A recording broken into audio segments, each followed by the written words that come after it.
the good figs. Even in captivity, the Lord, it's like I'm still blessed. Drop that in the chat. I'm still blessed. Even in captivity, I'm still blessed. I'm still able to do everything that the Lord is asking me to do.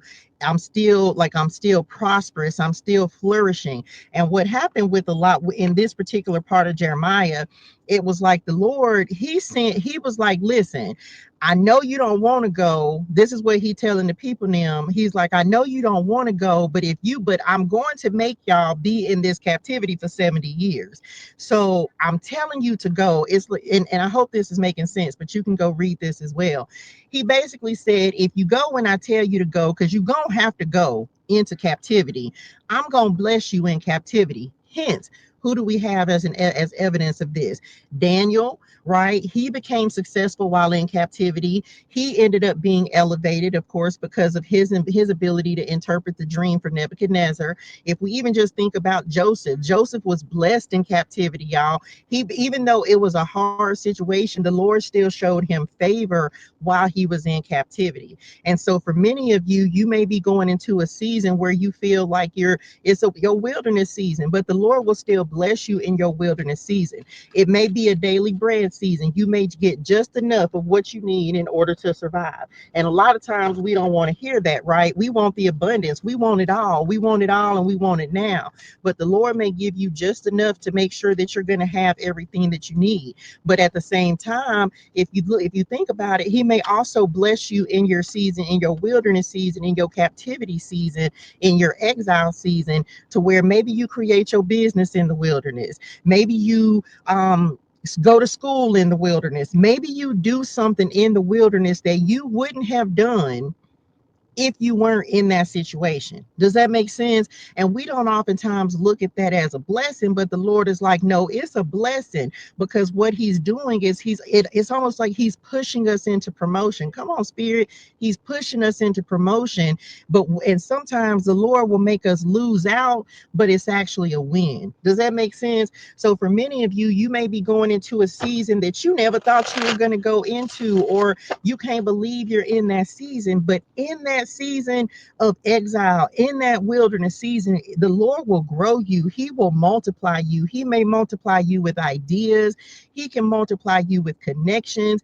He can just put you in the right environment. And it's like the five of swords in this deck, right? Where you may look at it as a dry season, but the Lord will still bring rain. He'll still bring prosperity. He'll still give you a way out of make a way out of no way. Like he gives us these things a lot of times in the season where it looks like everything is dry, ain't nothing happening, but it's in that time that he really helps us to grow, especially growing in learning him.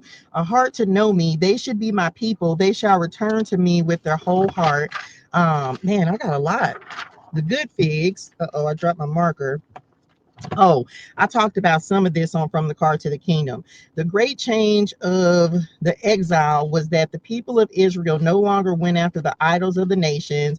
They were separated and devoted to Yahweh in a way they had never been before. When the Lord takes you through these seasons, y'all, of suffering, he's weaning us from the world.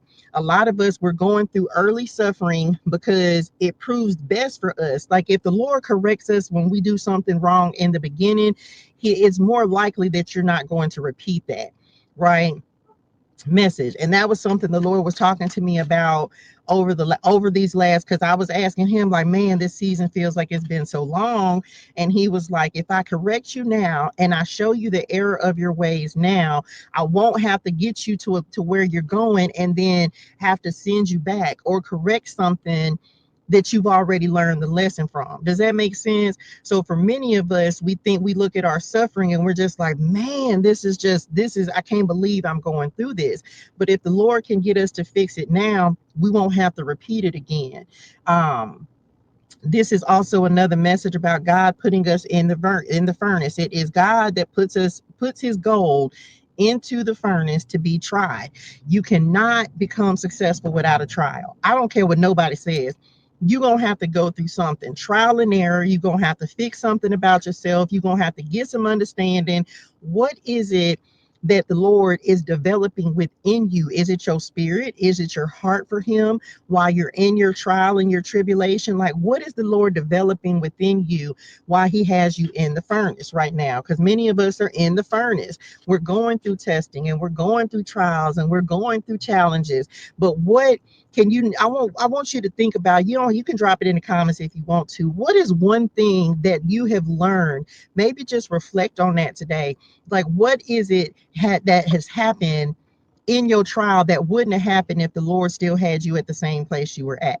Me personally, like, I wouldn't have been thinking about going back to school, but it was me having to go through. It's like, okay, the Lord giving us tools and resources to improve and to grow beyond our old self, our old identity, right? So even though I've had to go through this suffering and this trial and these tribulations, one of the blessings that has come out of it is, number one, my relationship with God, my understanding of God, really the connection and the closeness that's developing, that friendship, that love that's happening.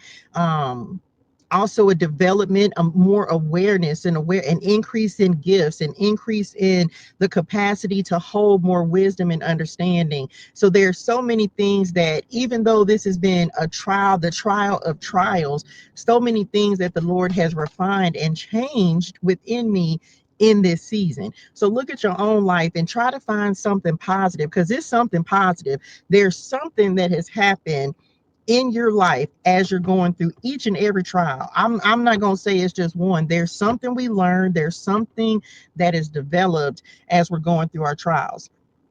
By their afflictions they were convinced of sin, humbled under the hand of God, weaned from the world, made serious, taught to pray. Remember, I was telling y'all the other day that one of the things the Lord been on me about is prayer. And I've been praying, y'all. Like, I've been praying like I ain't never prayed before.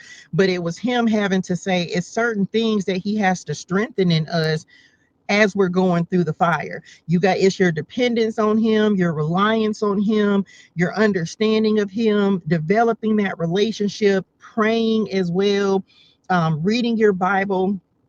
Those types of things had to happen in this season, right?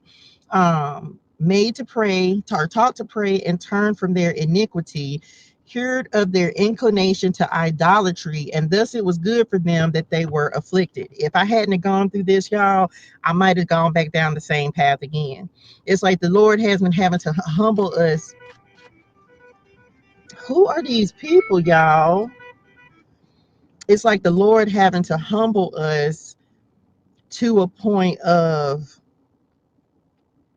that's interesting. The Lord having to humble us to a point of,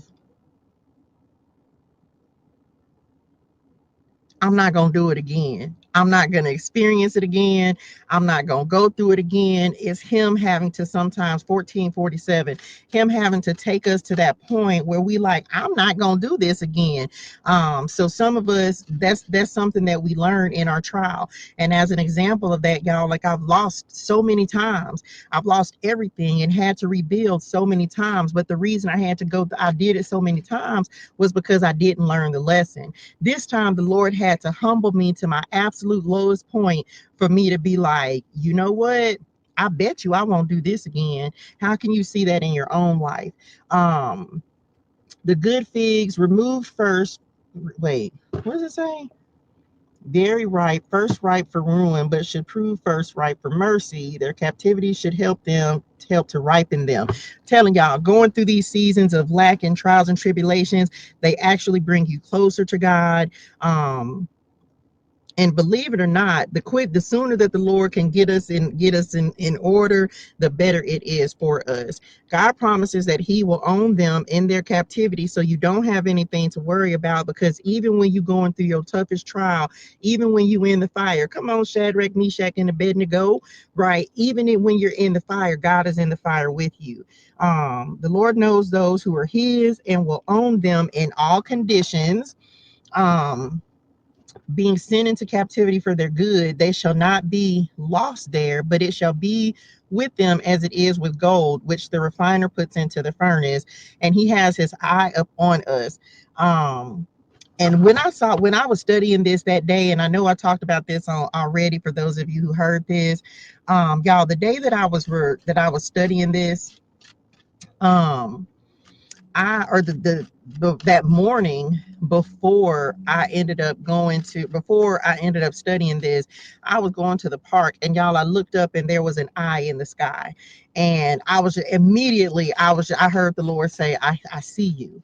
And then the confirmation that came behind that was because no sooner than I started writing it down, like, oh my gosh, I just saw an eye in the sky. And I read this. Let me see, I'll go back to it because I was doing it the same day. um I said this morning, and this is on the 28th. This morning, coming to the park, there was an eye in the sky. It was shining brightly,